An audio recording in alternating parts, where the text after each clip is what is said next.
Bruno Retailleau, bonsoir. Bonsoir Darius Rochebain. Merci d'être là. Vous voici lancé dans la course à la présidentielle. Les adhérents LR vous plébiscitent à plus de 73%. Mais la compétition commence. Vauquier, Bertrand, Lisnard, j'essaie d'oublier personne. Plus loin Philippe, plus loin à droite Bardella. Est-ce que vous avez la certitude d'aller jusqu'au bout ? Bien sûr. Vous vous souvenez, j'avais déclaré ma candidature, c'était lors d'une de vos émissions, c'était au mois de février. Et à l'époque, beaucoup doutaient. On doutait même du fait que je présente ma candidature juste avant les municipales, comme si finalement ce serait de mauvais augure pour les municipales. Écoutez, on a gagné les municipales très largement, pas Paris, non Marseille, mais dans la France profonde. Voilà. Donc c'est quelque chose d'important. Et là, c'est une nouvelle étape. Est-ce que vous y croyez, quoi qu'il arrive ? C'est-à-dire que quels que soient les sondages, par exemple, vous irez jusqu'au bout ? Mais les sondages n'ont rien à voir. Est-ce que vous vous souvenez, il y a quelques années, c'est l'opposition à votre place, c'est Arlette Chabot, et c'est Édouard Balladur et Jacques Chirac. Et elle pose la question à Jacques Chirac, mais Monsieur Chirac, vous allez vous retirer, vous allez laisser Monsieur Balladur seul. Eh bien, écoutez, non, j'irai jusqu'au bout. Et il lui dit, vous plaisantez. Vous plaisantez, absolument, il lui dit, absolument. Si je vais jusqu'au bout, c'est parce que je porte un projet singulier. Et ce soir, je voudrais vraiment appeler tous les Françaises, les Français, qui en ont marre de voir la France décliner, de voir la France s'abaisser, à nous rejoindre parce qu'il y a une très belle aventure qui va commencer. On va relever la France, on va rassembler les Français pour faire en sorte que, enfin, on puisse, par exemple, pour que le pays soit plus prospère, que la France soit libre, que la justice soit beaucoup plus sévère.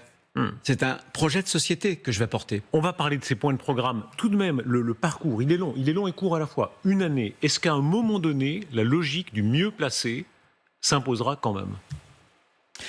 Écoutez, moi je veux porter un projet singulier. Aujourd'hui, personne ne porte le projet que je vais porter. Un projet qui va permettre de donner un 13e ou un 14e mois par le travail, pas par l'assistanat. Moi je veux donner plus à ceux qui méritent et donner moins à ceux qui profitent.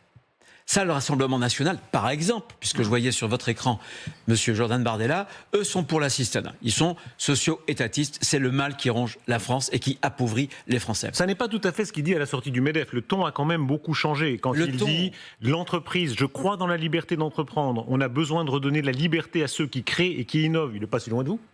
Mais ça, c'est des slogans pour TikTok, ça. On vous dira vous aussi. Mais non. Écoutez, il y a quelques jours, un membre éminent, M. Chonu, dans une autre station, déclarait qu'il ne faut surtout pas travailler plus. Moi, ce que je propose, c'est que le travail paye plus, qu'il y ait moins de différence entre le salaire brut et le salaire net pour pouvoir faire en sorte que les Français puissent s'enrichir, en tout cas ne pas s'appauvrir. Voilà. Question de celui qui peut être votre électeur. Il s'appelle Pierrick de Bordeaux, électeur de droite, jeune électeur de droite. Je crois qu'il est à Sciences Po à Bordeaux. Et il vous pose une question. Écoutez. Bonjour, je m'appelle Pierrick, j'habite à Bordeaux. Et depuis plusieurs années, j'observe qu'il y a plein de candidats, plein de tendances qui se dégagent à droite, plein d'idées qui sont hyper intéressantes. Mais pour que ces idées puissent gagner et demain incarner l'avenir du pays, je pense qu'il faut qu'il y ait un candidat unique pour les incarner en 2027. Bonjour Monsieur Retailleau, est-ce que selon vous il faut un seul candidat pour la droite pour 2027 ? Et si oui, comment est-ce que vous feriez pour incarner ce rassemblement autour de vous ? Merci. Réponse Bruno Retailleau. Mais moi je veux le rassemblement. Je veux le rassemblement autour des idées qui vont relever la France et rassembler les Français. Mais pourquoi est-ce que le rassemblement, ce serait autour, par exemple, de candidats macronistes ? C'est mal parti, pardon, quand même. Regardez, hier, Monsieur Copé, on ne va pas tous les citer, mais c'est un exemple parmi les plus frappants. Je n'ai pas voté, donc il ne va même pas voter à votre consultation. Je ne vais pas voter parce que je désapprouvais la méthode. Réponse. Mais, écoutez, dans ma famille politique, je l'ai vu auprès de François Fillon. Je l'ai vu auprès de Valérie Pécresse. Il y a une manie de ceux qui, pour exister, critiquent. Voilà. Simplement, je trace ma route, je suis légitime. En moins d'un an, les adhérents LR m'ont élu pour la deuxième fois à 74% des voix. Donc, encore une fois, je vais porter un projet qui sera très fort et j'irai jusqu'au bout, bien entendu. Vous dites rassemblement des droites ? Mais rassemblement, attendez, moi je veux rassembler. Oui, mais pourquoi est-ce qu'on irait rassembler au centre ? Je pense qu'aujourd'hui, on l'a vu au municipal, la France n'est pas en train de se centriser, elle se droitise. Et par ailleurs, sur la droite, et notamment sur Reconquête ou sur le Rassemblement national, moi j'ai toujours assumé de m'adresser à cette France que je veux regarder dans les yeux et qui vote Rassemblement national. Pour lui dire, bien sûr, vous êtes attachés aux régaliens, à plus d'autorité, à plus de fermeté. Mais moi, je veux leur dire la vérité. La vérité, c'est quoi ? La vérité, c'est qu'on ne rétablira l'autorité grâce à plus d'effectifs de gendarmes, de policiers. On construira des prisons, des centres de rétention. Mais pour ça, il faut la prospérité. Et la prospérité, on ne peut pas l'avoir en claquant des doigts, en imposant toujours plus. En quoi le RN serait moins armé que vous pour proposer la prospérité ? Si vous regardez dans les yeux l'électeur RN, que pouvez-vous lui dire pour le convaincre de dire je voterai Retailleau et pas Bardella ou Le Pen ? Je lui dis que la France est en train de s'appauvrir. Un pays qui s'appauvrit est un pays qui se précipite dans le désordre. C'est pas la faute du RN, pardon. Lui n'est pas aux affaires. Vous et les socialistes, vous avez été successivement aux affaires. Et les macronistes pendant Darius 40 ans. Rochemin, pardon, ça fait 15 ans qu'on n'est plus aux affaires. Donc, et je n'ai pas été ministre. Je crois me rappeler que vous avez été ministre il n'y a pas si longtemps, monsieur le ministre. Oui, bien sûr. Et je l'assume parce que je voulais éviter que Mme Castet et la gauche mélenchonisée n'accèdent au pouvoir. Et j'ai quitté le gouvernement précisément lorsque je me suis aperçu que le Premier ministre, M. Lecornu, en réalité, marchandait avec M. Olivier Faure. Donc je suis rentré au gouvernement pour éviter une politique de gauche et j'en suis sorti lorsque précisément il y avait une politique de gauche qui serait instaurée. Mais regardez le Rassemblement national. Quand on avait fait les 15 heures de contrepartie pour le RSA, ils ont voté contre. Ils ont voté contre les retraites. Ils veulent l'assistanat, mais ça n'est pas possible. Il faudra dire aux Français, et c'est le langage de vérité que je veux leur tenir, avec un peu plus de travail, vous pourrez avoir un 13e, voire un 14e mois, parce qu'on effacera, à partir d'un seuil, les cotisations sociales. On les effacera pour les salariés, mais aussi pour les entrepreneurs. Un peu plus de travail, ça veut dire quoi ? Ça veut dire que le volume des heures de travail par Français par année augmentera avec vous ? Par exemple, une demi-heure par jour, ça permet d'avoir entre 13 et un 14e mois. Et ça, c'est fondamental, sans obérer la compétitivité. Au contraire, je m'adresse aussi aux artisans, aux commerçants, aux chefs des PME. Ils savent pour eux qu'ils sont obligés de contingenter, de restreindre les heures supplémentaires quand ils en ont à faire parce que ça coûte trop cher. Eh bien, moi, je propose justement, avec le seuil zéro charge, là encore, de gagner 35% sur le coût du travail. Le travail coûte trop cher pour les entreprises et le travail rapporte trop peu pour les salariés. C'est ce que je veux justement rectifier. Réaction à l'événement attendu demain. Il faut préciser, c'est les Échos qui donnent ces informations. Elles se préciseront dans les heures qui viennent, notamment dans la bouche de Roland Lescure, peut-être de Sébastien Lecornu. 6 milliards d'économies, j'imagine, pour vous, ça va dans le bon sens. Bien sûr, mais ça fait des années et des années. Écoutez, Emmanuel Macron, c'est 1200 milliards de dettes supplémentaires. Voilà le résultat. Et vous comprenez bien qu'avec ce président de la République, qui a eu des premiers ministres, qui a eu des majorités, ça m'est difficile de proposer de renverser la table aux Français tout en m'associant à ceux qui ont participé justement à ce désastre économique et budgétaire. Bruno Retailleau, la grande affaire, c'est le Rassemblement national. En l'état des sondages, vous avez raison, ça peut évoluer très vite. On se rappelle ce qui se passait un an avant les précédentes présidentielles. Quoi qu'il en soit, ils sont là, ils sont puissants, ils sont loin devant vous et devant les autres. Soyons honnêtes. Qui est le plus redoutable pour vous ? Est-ce que c'est Marine Le Pen ou Jordan Bardella ? Écoutez, c'est deux personnalités très très différentes. Ce que je veux vous dire, c'est que ce qui m'importe le plus, moi, qui est le mieux placé ? c'est de savoir... Les idées. Écoutez, on est sur une pipolisation à outrance de la vie politique. Moi, je m'intéresse au fond. Je veux savoir ce que pense M. Bardella, ce que pense Mme Le Pen. Ils font des risettes aux patrons. Très bien. Qu'est-ce qu'ils feront sur les retraites ? Ça vous a vexé ? Faut pas mentir. Ça vous a vexé ? Pas du tout. Simplement, je veux qu'on tienne un langage de vérité. Il faut arrêter de tromper les Français. La gauche a trompé les Français. Elle leur a dit pendant longtemps, travaillez moins et vous vivrez mieux. Total. Voilà, les Français vivent moins bien que les Européens. Aujourd'hui, notre niveau de vie est inférieur au niveau de vie moyen des Européens. Donc, qu'est-ce qu'ils font, par exemple, sur les retraites ? Qu'est-ce qui va changer vraiment ? Vous dites il. Mais quand on regarde, par exemple, la part du PIB français consacrée aux dépenses publiques, je crois qu'on est au-delà de 57%. 57,2%. C'est un record dans l'OCDE. Et bien ça, c'est pas le RN, c'est vous aussi. C'est tous les partis qui ont été au pouvoir. À ce compte-là, vous êtes tous socialistes. Pardon. Moi, j'ai voté une réforme des retraites. Vous savez que la question des retraites, elle est cruciale pour la génération qui est aujourd'hui en retraite, mais aussi pour les jeunes générations qui devront peut-être se payer 2 fois la retraite. Parce qu'ils la payent actuellement pour ceux qui sont pensionnés et ils devront la payer pour eux-mêmes par capitalisation.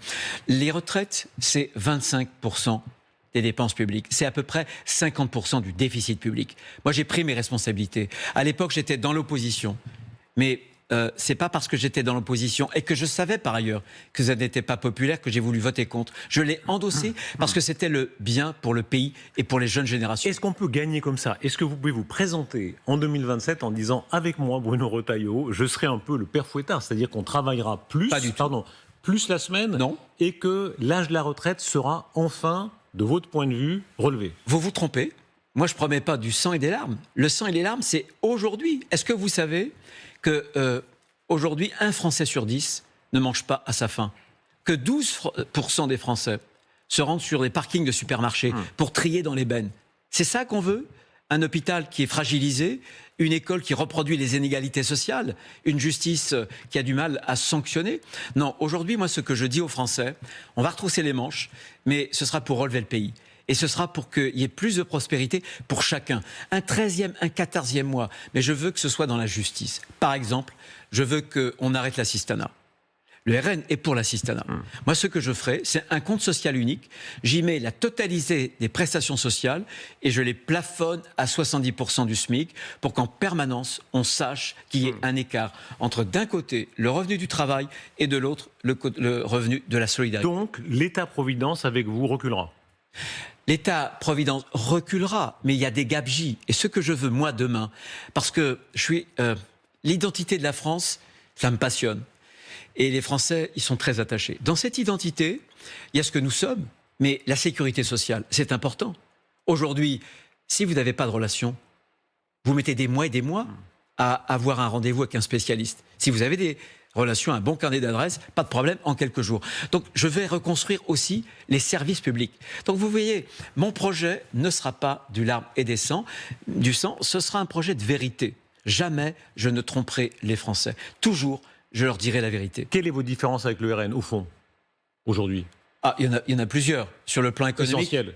Écoutez, moi, je constate que ce qui nous a entraînés, au fond, c'est ce que j'appelle le social-étatisme et l'assistanat. Eux sont pour.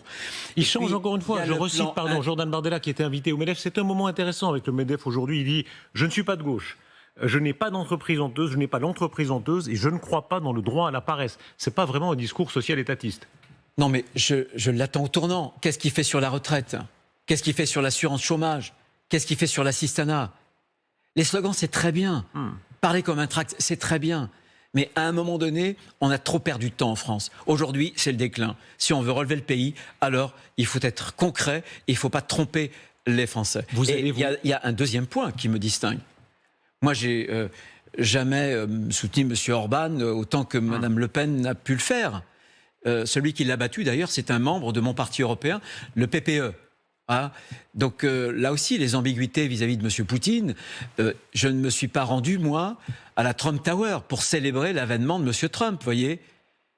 C'est drôle parce qu'il y a du côté de cette droite-là, du côté, sont-ils de droite? Mme Le Pen dit qu'elle n'est pas de droite d'ailleurs. Comme du côté de la gauche, on cherche à l'étranger des modèles, on cherche à l'étranger des prophètes. Vous voyez, M. Mélenchon, par exemple, c'est M. Chavez ou M. Maduro, et Mme Le Pen et quelques autres, c'était M. Trump. Allez au bout, pardon, de la pensée. Est-ce que vous pensez que Trump sera un boulet pour le RN?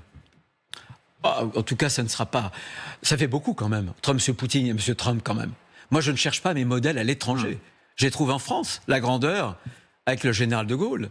La combativité avec Clémenceau. Le sens de l'effort, du travail avec Pompidou. Je n'ai pas besoin de m'exiler à l'étranger pour chercher des exemples. Vous voyez. Moi, je suis français, profondément patriote. Et quand on a un pays comme le nôtre, quand on a les pages glorieuses d'histoire comme ce que nous avons, eh bien, les exemples, les modèles, on les trouve chez nous. Bruno Retailleau, si vraiment vous voulez inverser la vapeur en matière économique, ça va notamment passer par les coupes, ça va passer par les fonctionnaires sacrés résistantes qui vous attendent. Écoutez M. Souillot, le représentant de la fonction publique, un des représentants de la fonction publique qui vous interpelle. Bonjour, Frédéric Souillot, secrétaire général de FO. Première organisation syndicale dans la fonction publique d'État. Vous souhaitez, me dit-on, couper, tronçonner dans la fonction publique. Est-ce que vous êtes bien d'accord que la fonction publique contribue à la cohésion sociale de la République? J'apprécie Monsieur Souillot, mais je vais lui dire que le choix qu'on a fait depuis des années et des années, c'est une fonction publique nombreuse et paupérisée. En 20 ans, c'est un peu plus de 1 million de fonctionnaires en plus. Est-ce que les services publics vont mieux? Non. Est-ce que les rémunérations des fonctionnaires vont mieux? Non. Eh bien, là encore, je le dis, il faudra faire en sorte qu'on ait une fonction publique moins nombreuse, ne pas remplacer tous les hommes et les femmes qui partent en retraite. En revanche, il y a des secteurs qu'il faut conforter. Je le sais, moi, par exemple, à Beauvau, en termes de police, en termes de gendarmerie, par exemple, à l'hôpital. Mais si on veut le faire, il faudra diminuer, par exemple, l'administration administrante, celle qui nous met des normes, qui contrôle, etc. Au total, ça représentera quelle proportion de fonctionnaires en moins en France? Oh, ça représentera environ 200 000 à la fin du mandat, au moins 200 000.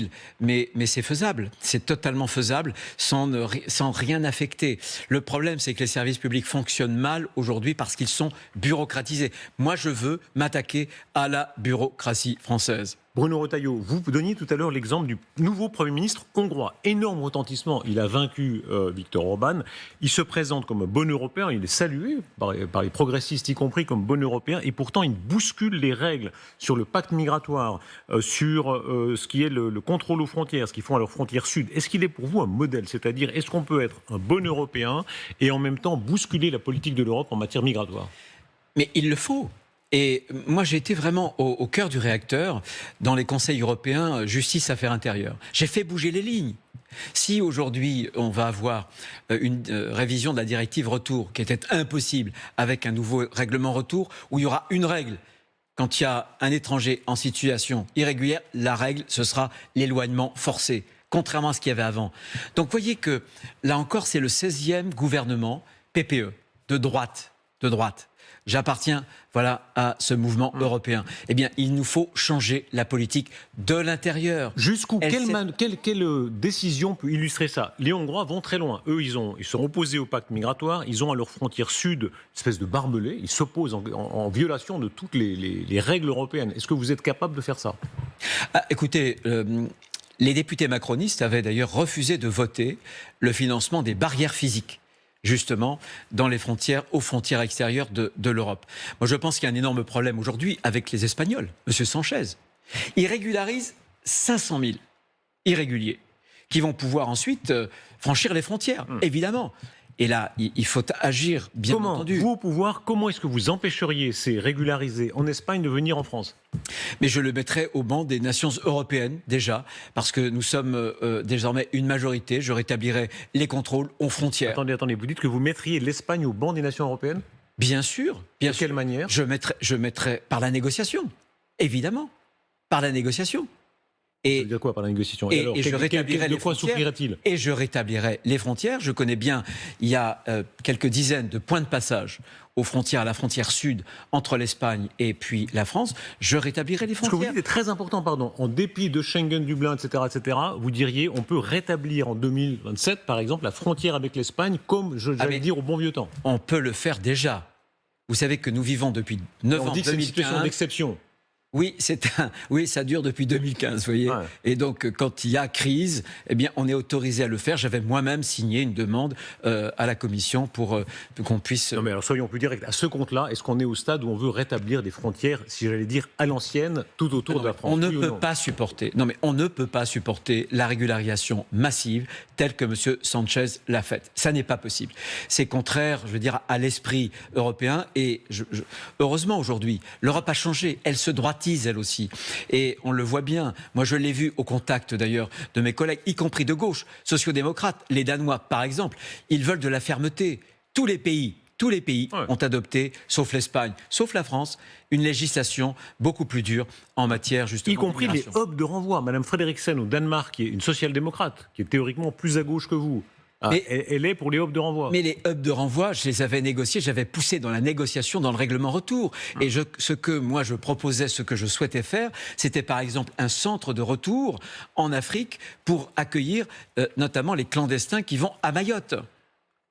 Est-ce que ça veut dire, Bruno Retailleau, qu'il faudra renverser la table? Vos idées ont été souvent retoquées, déjà à l'époque quand elles ont été retoquées par le Conseil constitutionnel. Oui. Et demain, ce serait sans doute par la Cour européenne des droits de l'homme. Est-ce que vous êtes prêt à les affronter? De même que le Conseil constitutionnel avait retoqué l'idée que j'avais de porter de 3 mois à 7 mois la rétention dans des centres de... Bien sûr. Mais il est toujours là, le Conseil constitutionnel. Vous n'allez pas Bien entrer sûr. Kalachnikov C'est la raison pour laquelle- au Palais Royal pour le renverser. Vous ferez quoi? C'est la raison pour laquelle je proposerai de changer la Constitution.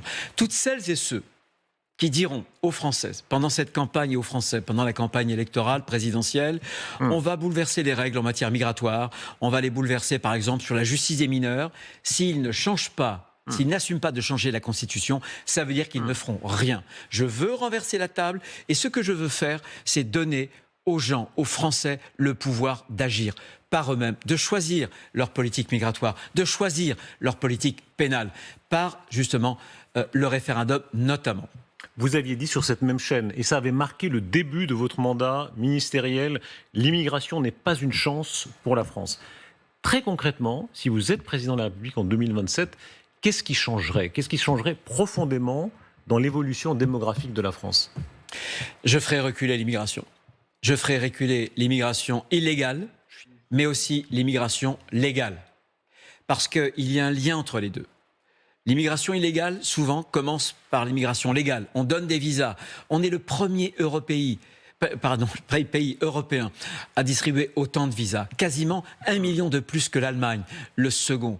On vient en France avec un visa court séjour, par exemple touriste, et on réside illégalement, on se maintient illégalement. Et donc je prendrai des mesures pour faire en sorte, par exemple, que les pompes aspirantes, on les arrête. Regardez, la sécurité sociale à 100% pour les clandestins, qu'on appelle l'aide médicale d'État. Je la transformerai en aide médicale d'urgence. Voilà, parce qu'on ne peut plus aujourd'hui supporter cette immigration qui est une immigration massive, qu'on ne contrôle plus. Vous avez une année devant vous. Qu'est-ce que vous allez faire? Écoutez, je vais travailler. Déjà, c'est une nouvelle étape qui commence depuis dimanche. Et j'appelle vraiment tous les Françaises et les Français à nous rejoindre. Ceux qui aiment la France, ceux qui veulent enrayer le déclin de la France. Ça se passera comment? Les grands meetings? Il y aura des grands meetings? Je ferai un meeting, je l'annonce ce soir ici, le 20 juin prochain. Ce sera à Paris. Je vais faire dans chaque département, dans tous les départements de France, dans l'Hexagone, mais aussi là aussi dans les Outre-mer, des comités notamment pour que les Français puissent se regrouper.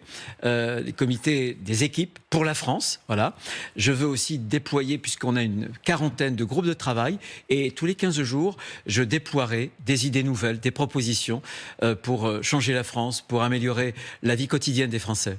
On a parlé de votre droite, vous avez une main gauche, vous avez, quand on regarde les sondages à votre gauche, des gens considérablement bien placés. Édouard Philippe, par exemple, est-ce qu'il est encore, comment dire, un cousin politique? Non, mais vous m'avez dit tout à l'heure qu'un an avant les élections, les sondages, ça ne veut rien dire. Un peu quand Vous même. vous souvenez? Allez, un peu quand même. 2016. Bruno Retailleau, allons. Non? Vous voulez quand? Un an avant Jacques Chirac, Édouard Balladur. Qui gagnait? Édouard Balladur. Il n'était pas à 7%. Écoutez, il y a 10 ans, 2016. 2016. Monsieur Juppé était à 34%. D'accord? François Fillon, il devait être à 6 ou 7. C'est bien cela. Donc ça ne veut rien dire. Admettons, ça bouge, ça va, ça vient, mais Édouard Philippe, il est depuis longtemps, c'est pas depuis 2 mois, il est depuis des années maintenant parmi... Voilà. Est-ce que Édouard Philippe est quelqu'un avec qui vous pouvez faire affaire? Écoutez, je ne peux pas vouloir renverser la table et recommencer quelque chose avec des gens qui ont gouverné avec Emmanuel Macron. Je ne peux pas, en quelque sorte, et pour le dire de façon très brève, concise, faire le macronisme sans Emmanuel Macron. Aujourd'hui, c'est le macronisme avec Emmanuel Macron. Cette tâche, si on veut... Édouard Philippe la porte d'après vous? Écoutez, il est associé. Regardez, il y a quelques jours, ils se sont réunis, c'était un comité de liaison, Modem, UDI, il y avait Renaissance et puis Horizon. Il n'y avait pas LR. Et je les remercie de nous distinguer, parce que nous sommes différents, parce que nous avons été dans l'opposition au macronisme, et que le diagnostic de départ, nous ne sommes pas trompés. Donc pourquoi est-ce qu'aujourd'hui, on devrait partager un bilan au moment où 9 Français sur 10 quasiment le rejettent? Est-ce que vous êtes prêt à assumer le risque majeur d'avoir à l'arrivée un second tour RN Édouard Philippe, RN Gabriel Attal, RN Mélenchon? C'est-à-dire que les LR, à force d'être divisés, il y a tellement de candidats tellement de candidats que vous ne soyez pas au second tour? Tellement de candidats, on verra. Je suis désormais le seul candidat légitime à représenter LR. Les choses sont très très claires. Encore une fois, 2 élections. C'est la première fois qu'il y a cette démocratie interne. Autant de transparence et un résultat aussi massif. Vous êtes seul. Pourquoi je suis seul? Il y avait 3 questions de poser. Regardez, même Wauquiez tient les députés. Vous tenez le parti, certes. Enfin, un parti dont les députés sont tenus par un autre, c'est quand même très ennuyeux. Non, moi je m'adresse à la majorité des Français. C'est la majorité des Français que je veux vraiment convaincre. Je les convaincrai avec ce projet singulier. On n'a pas parlé aussi de la fierté française. Moi, j'en ai marre de la repentance. J'en ai marre qu'on porte sur notre histoire systématiquement une sorte de disqualification. Et je veux, par exemple, défendre notre culture, notre mode de vie, notre civilisation, la transmission à l'école qu'il faut refaire. On ne peut pas se satisfaire de l'école aujourd'hui parce que de toutes les écoles européenne, c'est l'école française où il y a le plus de liens entre la performance des élèves et le niveau social des parents. Comment ça se traduira? Comment est-ce que ça se traduirait? S'il y a une image, une idée qui vous colle, une étiquette, disons, qui vous colle forcément, c'est conservateur. Vous la prenez? Conservateur pour conserver les bonnes choses. Si être conservateur, c'est aimer la France, je le suis. Si c'est aimer l'histoire de France, je le suis. En revanche, je suis réformateur aussi parce que on peut pas tout conserver. En matière d'école, changer. Qu'est-ce que ça veut dire, par exemple, être conservateur en 2027? Qu'est-ce que ça voudra dire? Être conservateur, ça veut dire conserver ce qui est bon. Par exemple, nos modes de vie.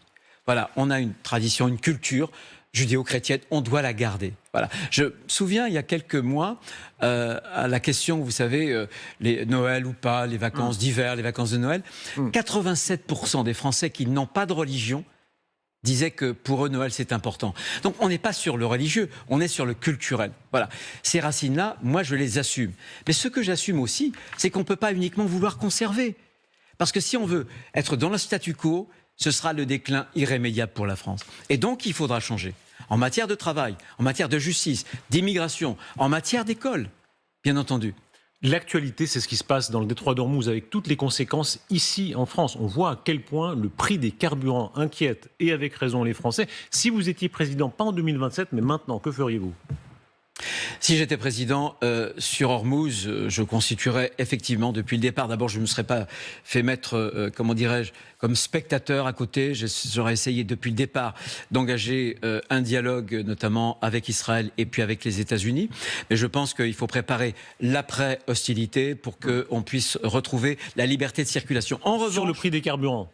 En revanche, sur le prix des carburants, je l'ai dit le premier, ça fait des semaines et des semaines que je le répète, on a une taxation qui s'appelle des certificats d'économie d'énergie, ce sont des milliards et on va les augmenter encore. Je demande à ce qu'on les abaisse. Voilà, et ça permet de gagner 15 centimes d'euros sans pour autant d'ailleurs aller puiser dans le budget de l'État. L'étatisme, on voit à quel point l'État pèse, même dans ce domaine-là, la charge que prend l'État dans cette affaire. Est-ce que vous, président, l'État maigrirait?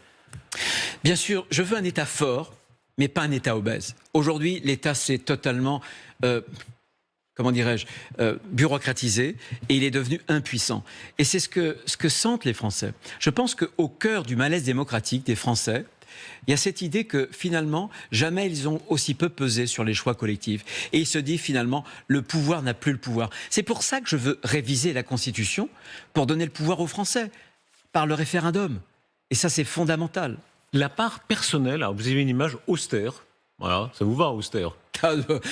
Non, en fait, ceux qui me connaissent très bien savent que je ne le suis pas. Mais... Tout est relatif. Quand on voit les confidences, y compris personnelles, c'est eux qui les amènent, donc je me permets de les citer. Jordan Bardella avec la princesse Marie-Carolina de Bourbon, Gabriel Attal sur notre antenne, qui parle des hauts et des bas de son amour avec Stéphane Séjourné. Vous, par rapport, vous êtes plus proche d'un ministre de Pompidou ou de Gaulle que de cette apparence des années 2027. Quel commentaire ça suscite? Je l'assume parce que la mise en scène, la pipolisation, je pense que ça abîme la politique. C'est pas ce que veulent les Français. Ils font de la mise en scène d'après vous? Les Français, en tout cas, je pense que la démocratie, c'est la séparation des pouvoirs. J'en reparlerai un jour d'ailleurs. Et c'est la séparation aussi entre les églises et l'État, mais la séparation aussi entre la vie publique et la vie privée. Voilà, écoutez, moi j'ai une épouse, elle travaille, elle mène sa vie. Voilà, c'est tout. Elle est libre, elle a sa propre liberté, elle a sa vie, et c'est très bien comme cela. Et on a toujours construit une muraille de Chine entre mes activités et puis les activités familiales. Et est-ce que ça vous gêne, ou au fond, est-ce que c'est 2027 ? C'est-à-dire, on sait bien qu'en 2027, les couples se font, se défont, etc. On n'est plus du tout, pour reprendre Chirac, qui épouse Madame Chaudon de Courcelles, et puis c'est une vie tracée comme ça. Non, mais alors, je vais vous dire, chacun fait ce qu'il veut. Les adultes, ils font ce qu'ils veulent. Tous les goûts sont dans la nature, très bien. Simplement, moi, je suis concentré sur la France. Juste un mot. Je pense que j'ai parlé de déclin tout à l'heure. J'ai parlé d'appauvrissement des Français. L'heure est suffisamment grave, justement, pour qu'on traite les choses au fond et pas à la surface. Pas par des mises en scène. Pas par, comment dirais-je, des clins d'œil de pipolisation. Les Français... je pense qu'au fond d'eux-mêmes, c'est un grand peuple politique et ils attendent autre chose que de leurs femmes et de leurs hommes politiques. Vous êtes un catholique. Ce qui s'est passé entre Trump et le pape concerne les catholiques du monde entier. On voit à quel point il y a là une espèce de césure entre une partie des droites et une autre. Qu'en avez-vous pensé ? Inacceptable. Il est même allé jusqu'à dire, je crois que si le pape Léon XIV avait été élu, c'est parce que lui-même avait été élu avant. Non, c'est totalement fantasque. Inacceptable. Ça vous a choqué ? Bien sûr que ça m'a choqué. Et j'approuve totalement les propos de Giorgia Meloni. Elle était courageuse, du reste. Ça me frappe de voir à quel point Trump est impopulaire, même à droite. On se dit qu'une partie de la droite européenne, ou de la vôtre, pourrait se dire quand même, il y a quelque chose à prendre là. Il y a une révolution de droite qui vient des États-Unis. On a l'impression que vous ne prenez rien. Si, mais... Qu'est-ce que vous prenez chez Trump ? Je vous l'ai dit. Moi, je pense que la leçon de la victoire populaire de Donald Trump, c'est qu'il s'est adressé à la classe moyenne. Une classe moyenne qui avait subi la désindustrialisation. Je ferai des propositions pour réindustrialiser la France. Si on veut avoir de meilleurs salaires, il faut être plus indépendant et il faut avoir une industrie plus forte. Et puis, il y a l'aspect aussi, comme je le disais, démocratique.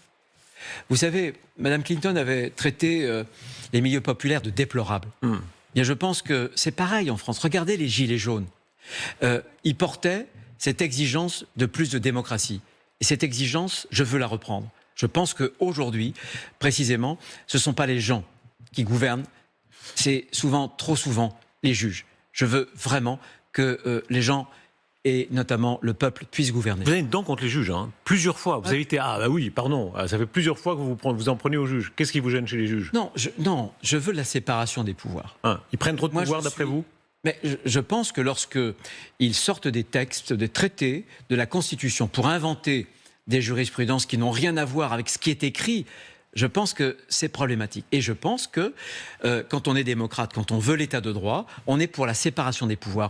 Il y a le législateur qui est l'auteur des lois et l'interprète des lois, c'est les juges. Il ne faut pas mélanger les choses et à plusieurs reprises, regardez quand le Conseil constitutionnel avait censuré le durcissement pour la loi sur les jeunes mineurs, la loi pénale sur les jeunes mineurs en disant attendez, non, le principe en France, c'est l'éducation, c'est pas la sanction. Attendez, je m'adresse à tous les parents de France. On sait bien que quand on veut éduquer, il faut aussi sanctionner. On ne peut pas enfermer des gamins dans des parcours de délinquance où ils finissent par tuer et on se rend compte qu'il y a 20, 25, 30 antécédents judiciaires parce qu'ils ont bénéficié d'une impunité. Non, il faut punir dès le premier délit grave. C'est du bon sens. Et je veux porter justement, Bruno Retailleau, la France des honnêtes gens, une politique de bon sens. Souvenez-vous de l'anaphore de François Hollande. Moi président, moi président, moi président. Ça lui a profité à l'époque. C'était l'époque du débat présidentiel.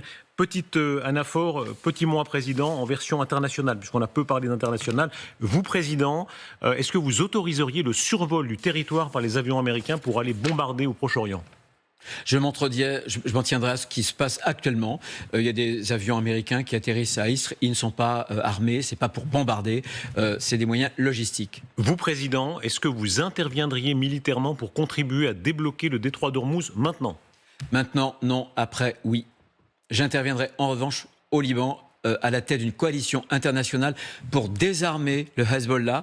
C'est le 20e anniversaire de la résolution 1559 qui devrait désarmer les milices. Et tant qu'on aura une milice, le Hezbollah, armée au Liban, le Liban ne sera jamais en paix. Vous interviendriez militairement au Liban Je formerai- avec une force militaire. Je formerai, pour appuyer les forces légitimes libanaises, je formerai une coalition internationale pour régler ce problème-là. Avec les risques que ça suppose, y compris des morts soldats, des soldats français. Je ferai dans un cadre international. Mais vous savez que la FINUL va arrêter à la fin de l'année.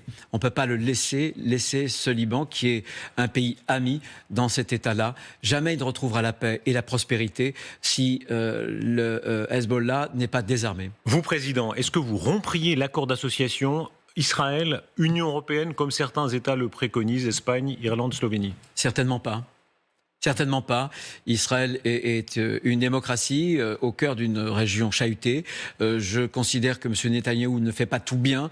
On peut le contester, mais je maintiendrai cet accord d'association, tout simplement parce que les gouvernements passent, mais les pays, les nations demeurent. Vous, Président, est-ce que vous, comme Emmanuel Macron, vous étendriez la dimension européenne de la protection nucléaire française? Oui, d'ailleurs, il n'a rien fait de plus que ce que le général de Gaulle avait commencé à dire en 58, qu'il a répété en 64, que le livre blanc sous Pompidou en 72 avait dit les intérêts vitaux correspondent pas seulement au seul territoire national, mais qu'on peut comprendre un certain nombre aussi d'autres territoires européens. Donc il n'y a pas vraiment de changement de ce point de vue-là. Merci Bruno Retailleau. Est-ce que vous avez comment est-ce qu'on appelle ça? Trump appelle ça la stamina, il y en a d'autres qui appellent ça la niaque. Trump, c'était l'instinct du tueur, il avait tué la grinta. Qu'est-ce que... Ah, je peux vous dire que je le sens bien. Je suis désormais candidat, légitimé par ma famille politique. Je pense que mes convictions correspondent à beaucoup d'aspirations des Français. La petite part de rage pour être président, il faut quelque chose, il y a un petit instinct du tueur, quoi. Il faut beaucoup de gravité et il faut des convictions. Vous savez, depuis le début, j'ai toujours dit, je n'y vais pas par envie. L'envie, pour moi, c'est quelque chose d'égoïste. J'y vais parce que c'est une démarche beaucoup plus profonde qui engage tout mon être. Et je donnerai tout, justement, pour mon pays, parce que je pense que chaque génération a une mission, un devoir à accomplir, et j'y suis. C'est de transmettre à la génération suivante une France meilleure. C'est ce que je veux faire. J'ai les propositions, les solutions pour le faire. Et on en Vous verrez, reparlera. je rassemblerai les Français pour qu'on puisse le faire ensemble. Merci Bruno Retailleau d'avoir été notre invité. Merci beaucoup.